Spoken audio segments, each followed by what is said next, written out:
¿Sabías que la ARL se transformó en el IDOPRIL, Instituto Dominicano de Prevención y Protección de Riesgos Laborales, a partir de la entrada en vigencia de la Ley 397-19? Reconocemos que la promoción y prevención de la salud es vital para la protección de los trabajadores. Por esto, nos adaptamos a las diferentes plataformas digitales. IDOPRIL, Salud y Seguridad Laboral. Responsabilidad de todos. Accede a nuestro portal web www.idopril.gov.do.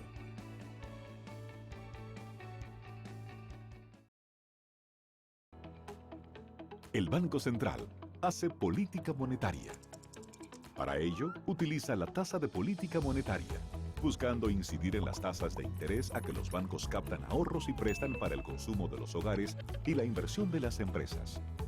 El objetivo de la política monetaria es mantener la inflación en torno a una meta definida por el Banco Central, logrando la estabilidad de precios y contribuyendo a crear las condiciones para un crecimiento económico sostenido.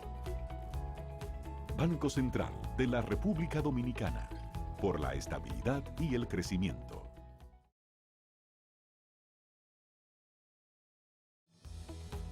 El Banco Central regula el sistema financiero, diseña y propone a la Junta Monetaria las normativas necesarias para el funcionamiento eficiente del sistema financiero, contribuyendo con la estabilidad y el crecimiento de la economía. Banco Central de la República Dominicana, por la estabilidad y el crecimiento.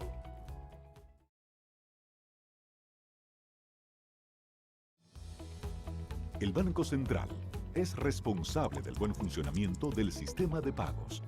Vigila a las entidades emisoras de instrumentos de pago para que las personas y empresas puedan realizar sus transacciones con cheques y transferencias de fondos con rapidez y seguridad.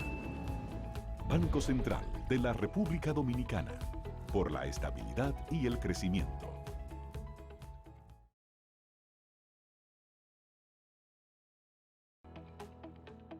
El Banco Central emite el dinero. Es la única institución autorizada por la Constitución de la República Dominicana y la Ley Monetaria y Financiera número 183-02 para emitir los billetes y las monedas que las personas y empresas utilizan diariamente. Diseña los billetes y las monedas, contrata su fabricación mediante licitación pública internacional y los pone en circulación, cuidando que la cantidad existente en la economía se corresponda con la demanda real de estos medios de pago. Banco Central de la República Dominicana, por la estabilidad y el crecimiento.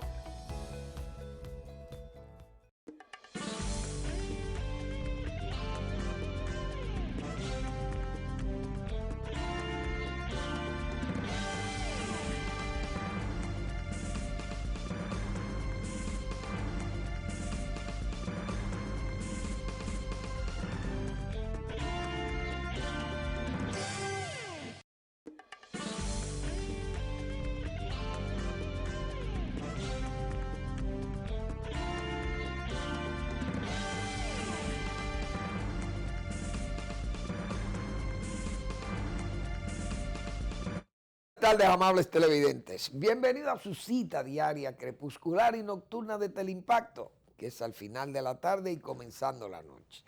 Ponga su caridad en buenas manos. Apoye el Patronato de Lucha contra el Cáncer de Villa González Incorporado.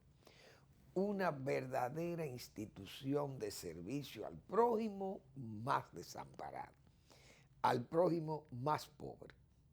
Esa es la verdad. Usted puede poner su caridad en esas manos, manos no pecaminosas, manos libres de advertencias, incólume, gente de ancho ánimo para servirle al prójimo. Esa es la verdad. Y además, si usted también puede extender esa contribución, está el Hogar de Niños Santo Domingo Sabio, que es una institución para servirle a esos niños que están en la orfandad, en las enfermedades congénitas, con muchos problemas, abandono familiar, etcétera, etcétera.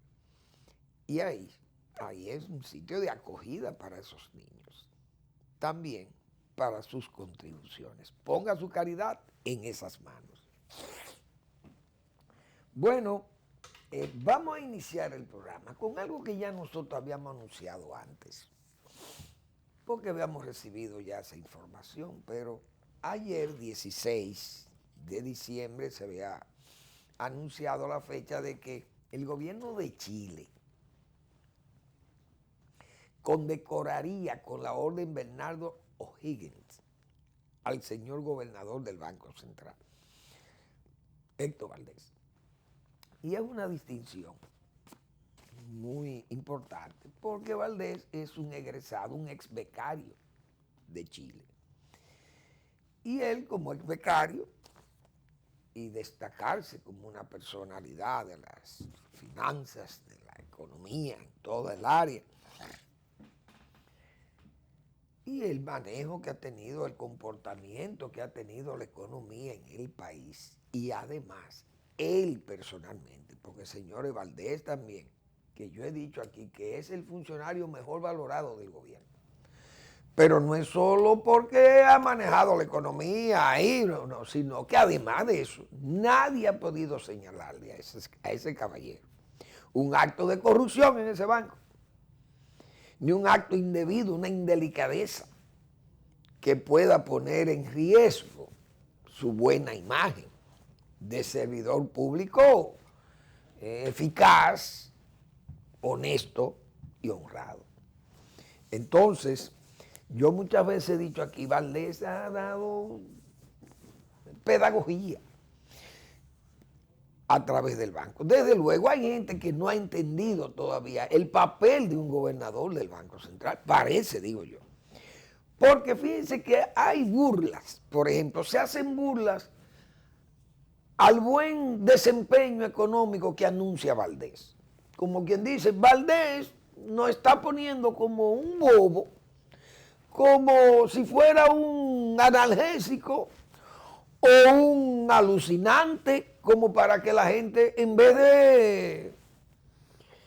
de, diríamos, criticar, hablar, se dé a la tarea de soñar o de mirar hacia las estrellas, a la contemplación. No es así. Nosotros hemos dicho muchas veces, señores, los gobernadores del Banco Central, el oficio de gobernador del Banco Central es un oficio de responsabilidad ¿de qué? De mantener un equilibrio macroeconómico.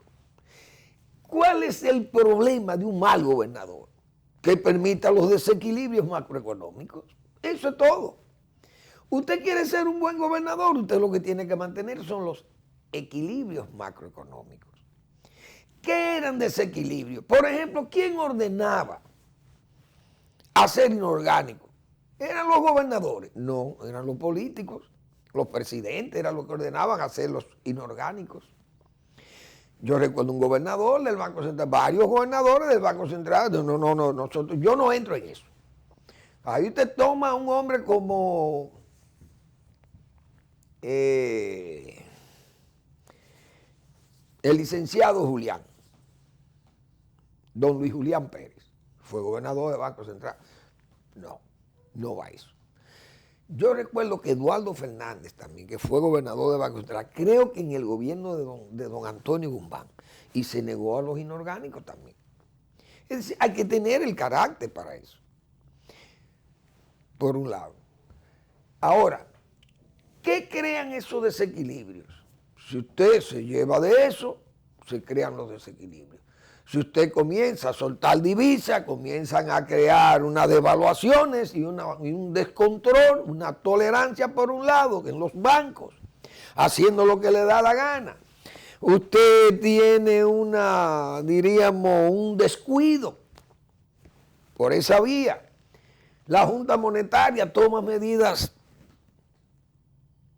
impracticables. Entonces la economía se descompone. Y no hay forma, a menos que venga el carácter y el tecnicismo de una persona entrenada que conozca el problema y diga, no, aquí hay que enderezar esto por acá. Valdés no es culpable, por ejemplo, como yo he dicho aquí, por ejemplo, si aquí se pagan mal los salarios, El gobernador del Banco Central no tiene la culpa de eso. Incluso yo he oído a Valdés sugiriendo que se mejoren los salarios. Porque el empresariado se lo quiere ganar todo. Eso lo ha dicho Valdés muchísimas veces. Otras veces, que ese desarrollo no se ve. Bueno, pero vengan acá. El gobernador del Banco Central no es el dueño de la empresa. No es el control del gasto del gobierno, no lo tiene el gobernador. Ni siquiera la deuda externa. Porque Hacienda es que maneja eso de la deuda. Y si un gobierno se endeuda, el gobernador, ¿qué es lo que tiene que hacer? Trazar políticas que ese endeudamiento no le desequilibre la estabilidad macroeconómica. Entonces, que hay que tener buenas reservas para usted mantener. Entonces, esas son las políticas que el Banco Central ha seguido. Pero el Banco Central no tiene la culpa de que se creen empleos de mala calidad. Bueno, señores, si vienen inversionistas, el Banco Central no anda clasificando inversionistas. Si la inversión es en turismo y la inversión es en minería, ¿qué tiene que ver el banco con eso? El banco lo que tiene que recibir es que esa inversión que es sana, que viene, se establece en el país, trae recursos y trae tecnología. Pero el gobernador del Banco Central no tiene la culpa de que el oro se lo lleven 3 o 4 o 2. O el hierro, o el zinc, qué sé yo, el mineral que fuere. Por poner ejemplo de eso. Pero en el turismo, si en el turismo emplean haitianos y no dominicanos, Valdés no tiene que ver con eso. Porque esas son políticas migratorias que tiene el gobierno que tomar medidas con ellas. Si la mayoría de los empleados del campo son haitianos, Valdés no tiene que saber de eso, entiendo yo. Es decir, si el campo genera 100,000 empleos en un periodo de 4 años, vamos a poner, y resulta que el empleo, en vez de ser dominicanos, lo tienen los haitianos. El gobernador no puede salir a averiguar si son haitianos, dominicanos o cubanos o venezolanos los que tienen el empleo. Esos son asuntos migratorios. El gobierno que tiene que darle frente a eso. Entonces se ha hecho, muchas veces se le hacen críticas a Valdés, que la economía creció 5%. Y no se ve el crecimiento. Sí, se nota el crecimiento, se ve. Porque cuando no hay crecimiento, yo he dicho otras veces, solamente hay que hacer una pequeña excursión a los gobiernos de Salvador Jorge Blanco o el gobierno de Hipólito Mejía, para que la gente sepa lo que se llama crisis de verdad en el país. ¿Y qué son esas crisis? Que no había dólar ni para comprar combustibles en el gobierno de Hipólito Mejía. Y acuérdense del gobierno de Salvador Jorge Blanco, todos los problemas que hubo, incluyendo a la poblada de Abril. Entonces, muchas veces yo he dicho aquí, esas 2 gestiones, malas gestiones económicas del PRD, le mandaron 30 años a ese partido, a la oposición. 30 años, 14 con Salvador y 16 que llevan aquí, son 30 años. Fuera del poder, el PRD por un manejo económico. Pero Valdés no ha estado ahí. Valdés no estuvo en esos 30 años trabajando para el PRD. Entonces vienen los problemas. No es que él sea imprescindible y que sea el único. Pero si los demás se hubieran apoyado en las políticas que se han implementado ahí, entonces tal vez le hubiera ido mejor. Así que felicitamos a Valdés y también saludamos que el gobierno chileno, en el marco del segundo encuentro de ex becarios de la Agencia Chilena de Cooperación Internacional para el Desarrollo y ex alumnos dominicanos de la educación superior chilena, fue entregada la condecoración Orden Bernardo O'Higgins, en grado oficial del gobierno de Chile, al gobernador del Banco Central, Héctor Valdés. Esta distinción fue entregada por el embajador y director de la Agencia Chilena de Cooperación Internacional para el Desarrollo, Juan Pablo Lara Bianchi, quien manifestó que el galardón distingue a aquellos ciudadanos extranjeros que han sobresalido en el escenario internacional por su excelente desempeño en disciplinas como las artes, ciencias, educación, industria, comercio y cooperación social o humanitaria. Eso está muy bien. Saludamos entonces y felicitamos a Valdés. Bueno, señor, el presidente Medina, según refiere el Listín Diario ahí, parece que ha hecho unas declaraciones en medio de una inauguración del gasoducto, que ya habíamos hablado nosotros sobre eso. El gasoducto que va al este. Yo pensaba que eran los Vicini, los socios, pero parece que tienen otro. Esa sociedad la tienen los González Bunter y González Cuadra y bueno, otros inversionistas. Parece que van más directamente a los generadores que están en el este profundo. Pero es una obra importante porque ese gasoducto permite energizar o abastecer de un combustible más económico y menos contaminador, menos contaminante, como es el gas natural, servido por AES, que es una empresa muy grande también y que tiene ya esas instalaciones hechas ahí en Caucedo, Boca Chica. El presidente ha dicho, pero yo creo que eso fue un poco catastrofista el presidente, que si la temperatura sube, pero hay que saber a cuánto subiría la temperatura. Bueno, República Dominicana desaparecería. En cualquier sitio del mundo, si la temperatura sube a niveles de invivibles, inhabitables en la tierra, todos vamos a desaparecer, no hay duda de ello. Ahora, que los mares se calienten y que levanten y que, bueno, y que vengan el nivel del mar suba, vamos a perder áreas costeras, pero yo creo que no podemos perder el país total porque las áreas de montañas no se van a perder. Tendríamos muchos dominicanos probablemente que emigrar o morir ahogados o emigrar hacia la zona más alta y más profunda de la isla. Y entonces ya eso es otra cosa. Pero creo que ha sido un poco catastrofista el presidente con eso. El presidente también se quejó, por lo menos anunció a Catalina, que Catalina entrará con 750 megavatios, eso es mucha energía, en enero. Así que se ha esperado, se está esperando por eso. Y que, bueno, que esa obra que ha sido tan atacada, tan vilipendiada, esa es una obra que va a resolver un gran aporte al país, que ha tenido unas críticas severas y que incluso que dicen de la corrupción que ha habido en esa empresa y que la mejor prueba de que ahí no ha habido actos indebidos o dolosos es que la propia empresa que está haciendo la obra reclama 700 millones de dólares más. O sea, que ha salido más cara que lo que se planeó. Eso, más o menos, eso es lo que se recoge del presidente. Y yo creo que el presidente, señores, Catalina se ha ganado toda esa crítica por la misma intransparencia, la opacidad con que se ha manejado el proyecto. Porque si desde el principio el gobierno hubiera actuado con la transparencia, con la, diríamos, la voluntad política de que el pueblo y la gente y todo el que quisiera indagar, que indagara sobre ese proceso de, primero, no solo de adjudicación, sino ese proceso, por ejemplo, de ubicación de esa planta. Todo el mundo le chocó que Catalina fuera instalada en un terreno que no es del Estado.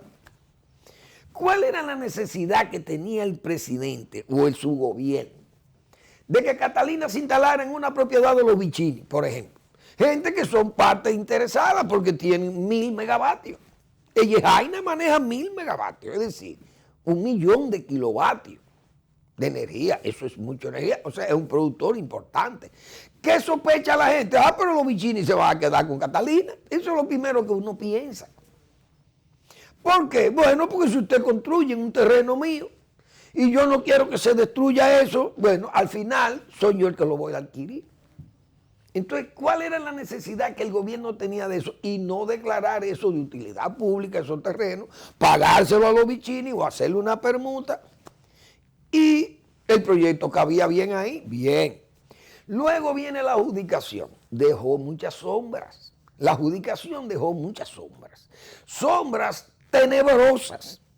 Porque el propio Marino Vinicio Castillo ha señalado que cuando se conocían esos casos de esas plantas,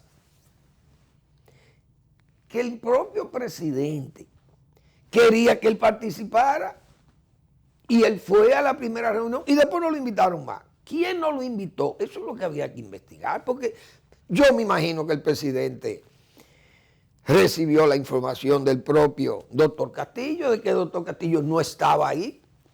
¿Y por qué no estaba el doctor Castillo en esa comisión de evaluación, o esas comisiones de compra, o esas comisiones de adjudicación, por ejemplo, de una obra tan importante como incluso el doctor Castillo ha señalado que le hizo advertencias de esos negocios eléctricos tan peligrosos? El presidente no indagó ni hizo más nada. ¿Quién sacó a Marino Vinicio Castillo de la comisión? Eso dejó duda. La misma relación con el señor Lula, que vino, que se tumbó una negociación con el sector privado para darle cabida a ese deseo público de instalar el gobierno, su propia planta. Y entonces buscar a Odebrecht y adjudicarle a Odebrecht y Odebrecht buscar el dinero y ya con el dinero conseguido por Brasil. Se vio todo eso como una intención de hacerle eso directo. Eso dejó sombras. Luego, ¿cuál fue otra sombra? Que el propio presidente pidió que le hicieran una rebaja de $300 millones a la oferta original. ¿Qué pasó ahí? Bueno, se sospechaba entonces que el presidente sabía que había un sobreprecio. Es decir, todas esas cosas fueron las que dejaron sombras y dejaron sospechas sobre el proyecto de Catalina. Más que al enjuiciar a Odebrecht ante, diríamos, denuncias tan graves como fueron las de los sobornos y la sobrevaluación de obras, no podía darse el caso de que siendo esta la obra más grande, con más de $2.000 millones involucrados, no se pensara que había operaciones dudosas, con sombras o con dolo. Porque si esa empresa era acusada, ya estaba en justicia, acusada y además confesada, porque pagó $184 millones al Estado Dominicano como confesión de que ellos habían pagado esos dineros, se lo habían quitado a la obra o se lo habían puesto a la obra para regalarlo. Y lo pagaron. Entonces, eso dejó muchas dudas sobre Catalina. Esas dudas, sumadas entonces a que ya había una Odebrecht buena, una Odebrecht mala, no podía haber una Odebrecht buena. Se suponía que en esa adjudicación, y donde el propio Ángel Rondón ha dicho, no, es que a mí me toca un dinero que no me han pagado de esa adjudicación también de Catalina.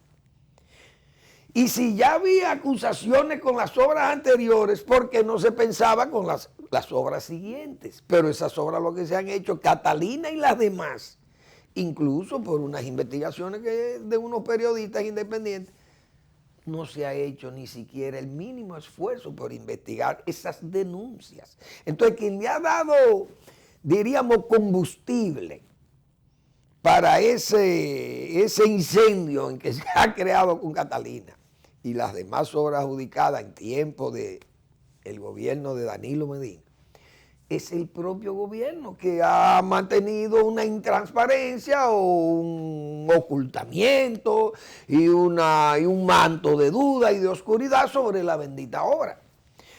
Ahora,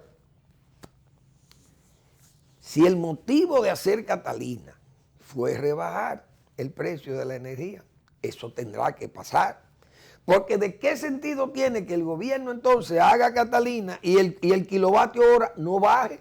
Porque quien va a definir ahora el precio del kilovatio hora generado, quien lo va ahora a definir tendrá que ser Catalina cuando Catalina entre.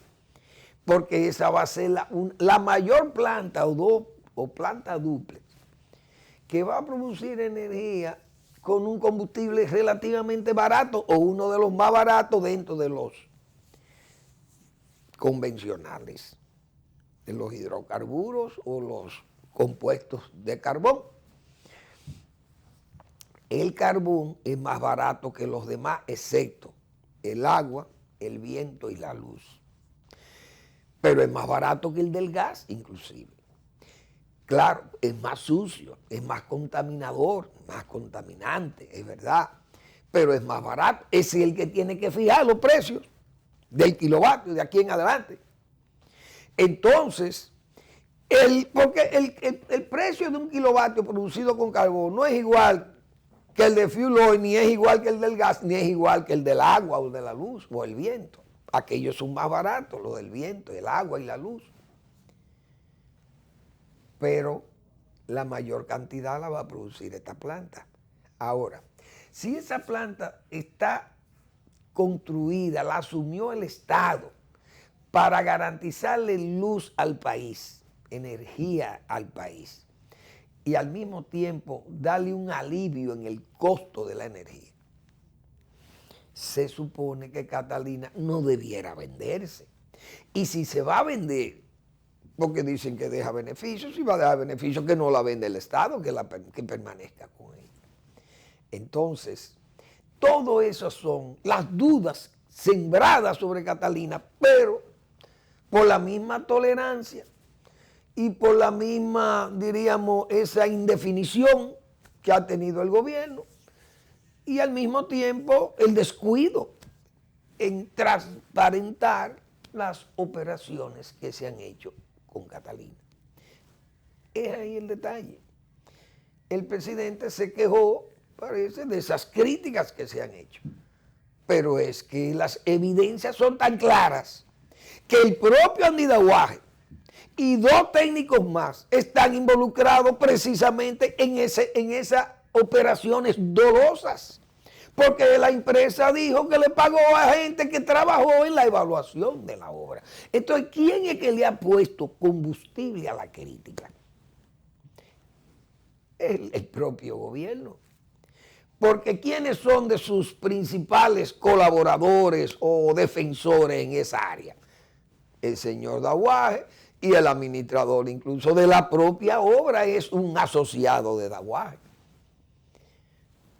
Después aparecieron funcionarios del Banco de Reserva, un funcionario del Banco de Reserva y otro funcionario también, que fueron también, se ha señalado casi que, pues bueno, no se puede hablar de un soborno, pero recibieron pagos por servicio prestado a la empresa que le adjudicaron la obra. Entonces, todas esas sombras de sospecha no son propias de chismosos o del rumor público. No, quien arrojó combustible para que surgiera eso fue la propia opacidad e intransparencia del gobierno. Vamos a la pausa y regresamos.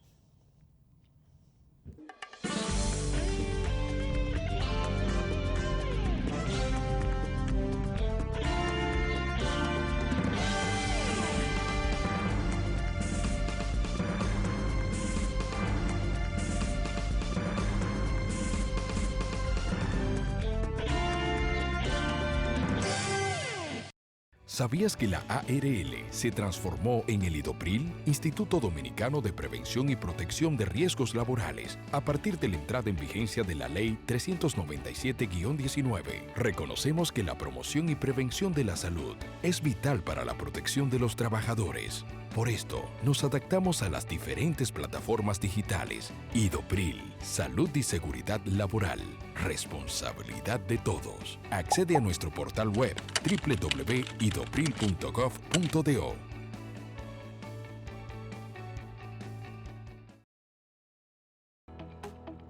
El Banco Central hace política monetaria. Para ello, utiliza la tasa de política monetaria, buscando incidir en las tasas de interés a que los bancos captan ahorros y prestan para el consumo de los hogares y la inversión de las empresas. El objetivo de la política monetaria es mantener la inflación en torno a una meta definida por el Banco Central, logrando la estabilidad de precios y contribuyendo a crear las condiciones para un crecimiento económico sostenido. Banco Central de la República Dominicana, por la estabilidad y el crecimiento.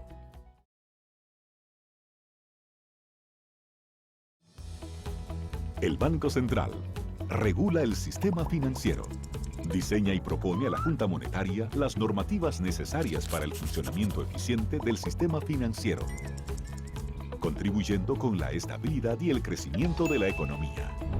Banco Central de la República Dominicana, por la estabilidad y el crecimiento.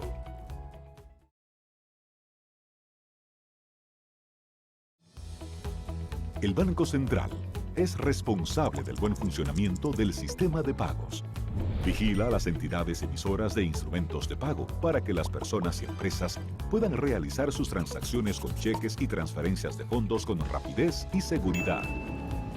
Banco Central de la República Dominicana, por la estabilidad y el crecimiento.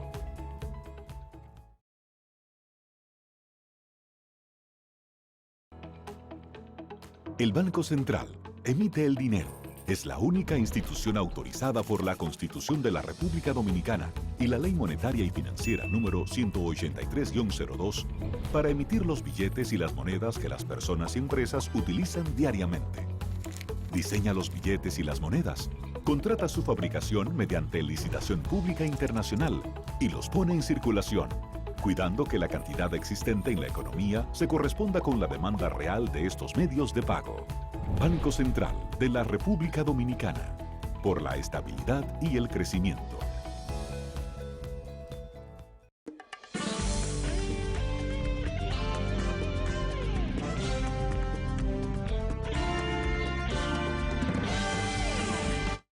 Los presidentes, o muchas veces, los presidentes no quieren admitir sus errores. Entonces, le quieren cargar los errores a los otros. O que las críticas vienen en forma de proporcionarlos. El presidente debió admitir ahí, en ese acto, señores, yo me equivoqué desde el principio con Catalina. ¿Por qué? Porque a Catalina me la han satanizado ahora. ¿Pero por qué han satanizado? Ya yo dije las razones por las que han satanizado a Catalina. Pero hoy el presidente también dijo ahí que en ese acto de inauguración, que está muy bien el sector privado que asuma esas inversiones. Entonces, dice el presidente, nosotros vamos a vender a Catalina porque el Estado no hace negocio. Entonces, presidente, diga que usted se equivocó al principio y dijo, señores, nosotros nos equivocamos al principio porque asumimos esta planta para que fuera el gobierno. Y eso fue un mal ejemplo porque los gobiernos no deben asumir esos negocios, que lo debe hacer el sector privado, que ya la tenían adjudicada a las otras. Pero se la quitaron al sector privado y la asumió el gobierno. Entonces, esa fue la culpa, fue del gobierno. Yo creo que el presidente, hay un detalle que él tiene razón. Bueno, en el 12 no había gas natural, lo que había era carbón, el más barato. Nos fuimos con carbón excelente. Eso está muy bien, porque si no hay gas, ¿cuál es el problema? Porque además China, Estados Unidos, Francia, Alemania, Polonia tiene carbón completo, todo el carbón. Todavía el carbón sirve. ¿Por qué? ¿De qué que nos quejamos? Del clima y del calentamiento. Todas esas plantas de carbón en el mundo están todavía, no se han cerrado, no se han apagado. Por ese lado el gobierno, el presidente tiene razón. Ahora, que le han satanizado la planta. No, ustedes son los que han dado pie para ello, porque han puesto combustible para eso. Entonces, eso de que, bueno, el gobierno va a vender porque el gobierno no es comercializador, no negocia, es para regular. Presidente, eso debió haberse dicho en el 12 o en el 13 y haber pensado eso, pero no se pensó así. Y se dijo que eso iba a bajar. la energía, porque esos contratos leoninos que tenían, y yo me acuerdo el presidente anunciando aquello, esos gastos y esos miles de millones de dólares, 13,000 millones de dólares, dice él, que se han invertido en subsidios y que había que eliminar eso. Bueno, porque Catalina garantice que van a bajar el costo, como decía yo, que va a haber energía y que va a bajar el costo, porque ella es la que va a fijar el nuevo costo del kilovatio. Vamos a ver si es verdad. Porque si no, si no, Catalina ha sido un fiasco. Aunque produzca energía, si la produce cara, que no va a impactar en el precio, entonces fue un fracaso. Hemos dicho. Bueno, el Papa, señores, el Papa Francisco me dio la razón, parece. Ayer yo decía, señores, la iglesia está condenada a tener que actuar ante esa tolerancia, precisamente el descuido, que decía yo ayer, ese descuido y esa distracción de la iglesia, decía yo ayer, con los curas pederastas. El Vaticano, trae hoy el periódico el Nacional, el Papa ordena anular secreto por pederastia. El secreto pontificio empleado en los casos de abusos sexuales por parte del clero, tras crecientes críticas sobre que esa categoría de confidencialidad se empleó para proteger a pedófilos, silenciar a las víctimas e impedir que las instituciones de justicia investigaran los crímenes. Señores, ya nosotros tenemos mucho tiempo en eso, haciéndole esas críticas, pero qué bueno que el Papa ya haya tomado, porque si no la iglesia se va a consumir con esos delincuentes. Buscando el perdón, las manos acogedoras del perdón, el claustro purificador, la penitencia, la confesión y la absolución.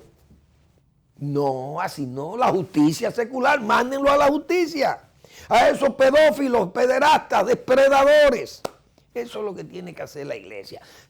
Limpiarse de ese pus, porque la van a consumir, la van a dañar total. Y no va a ir la gente a los templos.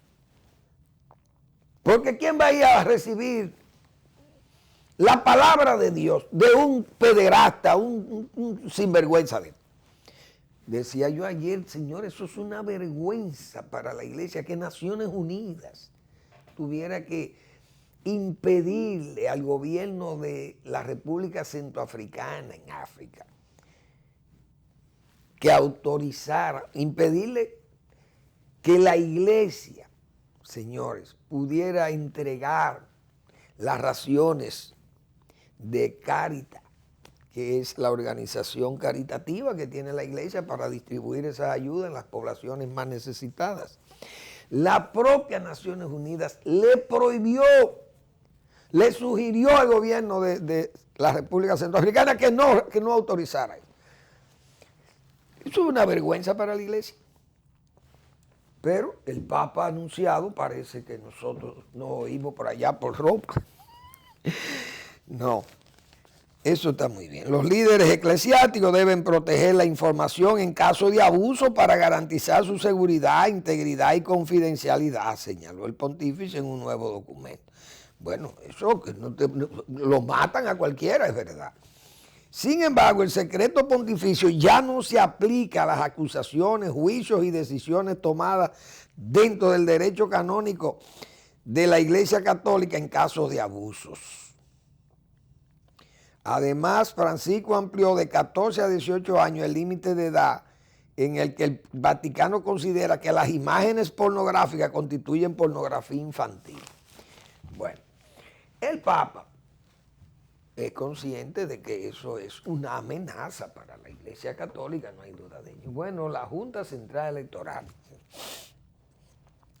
La Junta Central Electoral, que también le ha echado combustible al problema electoral, porque ahora anuncia de que el móvil, usar los celulares para transmitir. Ustedes no han arreglado el tollo anterior y quieren agregar más tollo al tollo anterior. Por suerte hoy parece que la Junta tal vez han borrado los rastros ya, porque ahora de aquella pusilanimidad que mostraron los miembros de la Junta Central Electoral ante el poder, cobardía, decíamos nosotros. Entonces parece que han cambiado y ya hoy dicen que van a aceptar la inspección, la supervisión del IFES, de la OEA, de los Estados Unidos, que la compañía que ellos contrataron para hacer la auditoría de los equipos, que esa supervisión ellos la van a autorizar y que, bueno, se saluda eso. Pero fíjense que ya por donde iba el asunto del móvil, agregándole combustible, arrojando combustible al fuego electoral. Ahora con esto, la pregunta es, ¿se borró el rastro dejado por el fraude o no se borra el rastro? Los especialistas tendrán que decir eso. Si la Junta actúa por eso, entonces el gobierno debe estar temblando, o el PLD, porque el PLD que se le ha acusado del fraude. Y el PLD ha sido el único que ha defendido a capa y espada a la Junta Central Electoral. Entonces, es importante que los técnicos más experimentados en esos asuntos digan si los rastros todavía están ahí. Si no hay el ADN del fraude, si ya no está, entonces no es más que eso, es una tomadura de pelo de la Junta para lavar sus errores o tratar de lavar parte de la cara de los errores o de sus, no solamente errores, sino de su crimen, de su delito de permitir a CREDE esa situación de fraude que se ha denunciado. Es decir, si autorizan eso para que se investigue de verdad y aparezca lo que debe aparecer, porque fue muy sospechoso las condicionalidades de un contrato que le pusieron a una compañía que iba a auditar Deloitte. No, ustedes no pueden decir a nadie lo que ustedes encuentren aquí, solamente a nosotros. Es decir, es un confesionario ante el Vaticano, como dice. Eso es un secreto de Dios, no se puede divulgar nada, porque eso pondría la seguridad de nosotros y de la Junta, de nosotros principalmente. Eso era muy sospechoso, no hay dudas que eso era bastante sospechoso. Sombras de sospechas pesadas, de sospecha contra los miembros de la Junta Central Electoral. Pero si se autoriza, que se haga, y que se haga bajo todas esas condicionalidades o todas esas condiciones que se han planteado de que vengan extranjeros y vean lo que hay ahí, supervisen la empresa que va a auditar. Y repito, que lo que se vaya a auditar sea buscando lo que realmente se sospecha que hay. Pero que si se ha borrado el rastro, entonces no tiene sentido y no sería más que una verdadera tomadura de pelo. Bueno, la verdad, señores, la verdad que la historia, la callada, se venga. He dicho yo otras veces. Porque ustedes imaginan el PLD de Juan Bosch, que la historia lo ha condenado, se ha vengado de que tengan su propio Hipólito Mejía con este asunto de Gonzalo. Pues todas esas gonzaladas, eso es una cosa de morirse de risa. Pero son diríamos, tan similares con aquellas salidas y aquel rutinarismo, aquella falta de idea de Hipólito en campaña. Pero han corrido todos estos videos, comentarios, entrevistas que le han hecho a este joven. Y eso es una indecencia política. Yo creo que más que una vergüenza, es una indecencia política.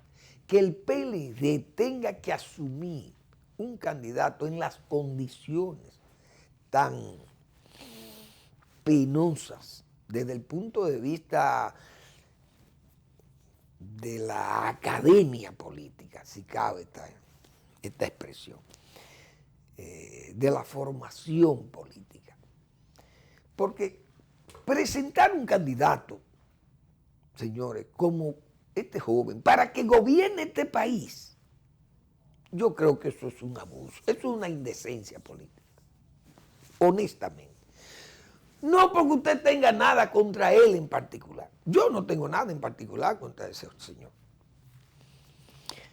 Pero el país tiene que ser sometido a esa, diríamos, a esa, ay Dios mío, mala práctica de el imperante de turno quiera escoger por una mala justicia distributiva, quiera escoger al que más le susurra, al que más lo elogia, el que más expresiones de solidaridad con el presidente y con el incumbente de turno o con el imperante de la silla, a ese que yo voy a escoger para que me suceda. No, eso no puede ser así.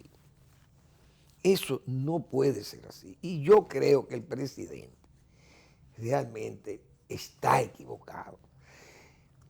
Miren, partiendo de que tenga éxito, que bajo el amparo de un gobierno desbordado, porque el gobierno se va a desbordar y ya está desbordado. Hay que ver todas esas visitas del presidente entregando dinero, estas inauguraciones. Señores, las inauguraciones se están haciendo con los propios candidatos ahí al lado del presidente. Es decir, los candidatos a síndico, a diputado, el candidato a la presidencia, todo ello el presidente. Ustedes verán cuando inauguren Catalina. Ahí van a estar todos. Pero ¿y la Junta qué dice de eso? Nada, absolutamente nada. La Junta no se atreve a decir nada, pero no dijo la Junta. Yo no sé si el propio Gonzalo, que cuando hizo el informe de gastos en la campaña de las primarias, dijo que no pudo completar sus gastos. Yo no sé si él llegó a completarlo o no. La Junta ya, eso se le olvidó a la Junta. Eso nada más fue para un relleno. ¿Y cómo es posible que el país tenga que sufrir eso? Porque si se va a cumplir la ley, que se cumpla, aunque sea mínimamente. Pero ustedes saben lo que es que la Junta no se atreve a decirle al presidente, cuando usted vaya a hacer esas inauguraciones, no le diga a esos candidatos que vayan ahí, porque esas cosas no se ven bien, o que vayan todos. Que vayan todos los candidatos. Sería bueno eso, que el presidente entonces invite al candidato del PRM, al candidato de la Fuerza, al candidato del PLD, y entonces van todos y se le hace allí una suerte de asientos de primera fila para los precandidatos de los partidos políticos. O sea, los candidatos de la democracia están ahí todos, bien. Y que vayan a escuchar las palabras, que incluso escuchen la palabra del presidente inaugurando Catalina o inaugurando una obra donde fuere, o el presidente cuando va a entregar recursos públicos, no recursos personales, y que vaya la gente o que no vaya, porque esas cosas se ven mal, esas cosas se ven muy mal, y el presidente no debe exponerse a eso, pero en su afán de que su candidato sea un candidato de primeros números, de primeros asientos, el gobierno está desbordado. Sus planes sociales, construcciones, inauguraciones, regalos, donativos, nombramientos, nómina. Y bueno, hay un desbordamiento. Ayer mostramos nosotros cómo para esa marcha que decíamos, ¿cómo es posible que el PLD para una marcha, para llenar 2 tramos de una calle aquí en la capital, tenga que traer gente de Jimaní, en Guagua o de Azua y del todo el Cibao, centenares de autobuses o miles de autobuses, desplazarse a Santo Domingo a llenar 2 tramos en una ciudad que tiene 3 millones de gente aquí? que está el 33% de la población está aquí. Y que el PLD es un partido ya, una verdadera maquinaria electoral, un partido del poder. 20 años en el poder que ha generado ya un capitalismo político ahí, una oligarquía política ha generado el PLD. Y que tenga que hacer eso, entonces no anda bien la cosa. Decíamos nosotros eso ayer. Por tanto, por eso yo decía que la historia, la callada, se venga. Porque le ha dejado al PLD, le ha dejado realmente un mal sabor. Ha dejado ese regusto del mal sabor en gente y en los que analizan esto, lo que opinan, y los mismos dirigentes de ese partido, los más sensatos por lo menos dirán, no, espérense, tenemos que revisar porque esto no puede ser. Pero hay como esa aceptación, diríamos, a todas esas realidades políticas que se están viendo en el país. Pero habrá que seguir observando todo este panorama político a ver a dónde que vamos a terminar con todas estas locuras, todos estos manicomios políticos que estamos nosotros viendo aquí. Bueno, señores, los querellantes de alquiler, todos estos querellantes que han ido al Tribunal Superior Electoral, el Tribunal Superior Electoral no le ha dado ganancia a ninguno. Todos aquellos querellantes de alquiler contra Leonel Fernández, el Tribunal Superior Electoral le ha rechazado todas esas querellas. ¿Por qué se las ha rechazado? ¿Porque son leonelistas? No. Porque han sido mal fundamentadas o mal fundadas las querellas. Y el cuerpo de defensa de Leonel Fernández ha hecho sus planteamientos, los acusadores o los querellantes han hecho los suyos y los jueces han evaluado lo que son esas probanzas, esas pruebas, indiciales o no, y entonces le han dado ganancia de causa a Leonel Fernández. Cada día, como si fuera una situación de goteo, salen decisiones de las altas cortes beneficiando a Leonel Fernández. Decíamos nosotros ayer, todavía esa candidatura no se ha definido, la de Leonel Fernández. Veo que miden y hacen muchísimas mediciones, muchísimas encuestas, que a usted ya eso no se le puede dar credibilidad por ahora, porque andan en esas encuestas, andan con un enjambre de encuestas. Y dan números que, bueno, como para tranquilizar y satisfacer el ego de alguna gente.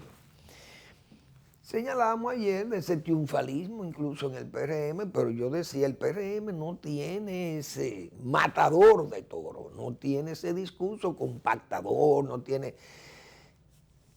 no ha podido en 6 años, en 7 años, el PRM no ha podido compactar un proyecto de echar del poder al PLD. Fíjense que ahora las posibilidades, ya los PRMistas lucen como ya victoriosos porque se dividió el PLD y ya. Pero todos esos movimientos que faltan por verse ahora, porque hay que ver ya, después que todas estas altas cortes liberen a Leonel Fernández, que ese PRM, que no crece, porque se crece con intelectuales o con gente que se la han hecho en otras oportunidades, quieren lucir como los menos indecentes de la política, pero actuando como independientes, muchas veces ustedes lo han visto defendiendo prófugos de la justicia. Y yo no tengo que mencionar nombres. Pero de ese grupo que yo veo muchos, algunos de ellos que se han unido al PRM últimamente, que se ven como independientes y demócratas, esa gente firmaron manifiestos como periodistas y como independientes, defendiendo prófugos judiciales, prófugos de la justicia.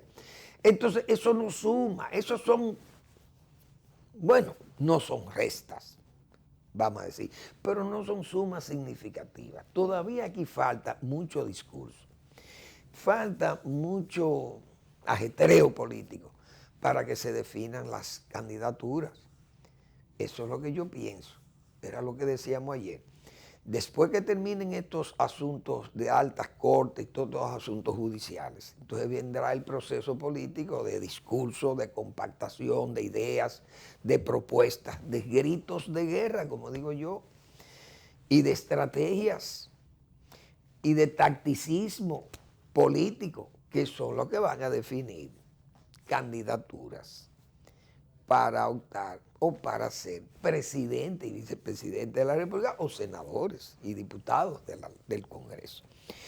Pero hay que esperar, porque la mediocridad se nutre de la rapidez y no se puede andar con mucho entusiasmo que sobrepase la realidad, la objetividad. Porque así como el pesimismo es malo, es repulsivo y repugnante, pero un exceso de optimismo también es malo.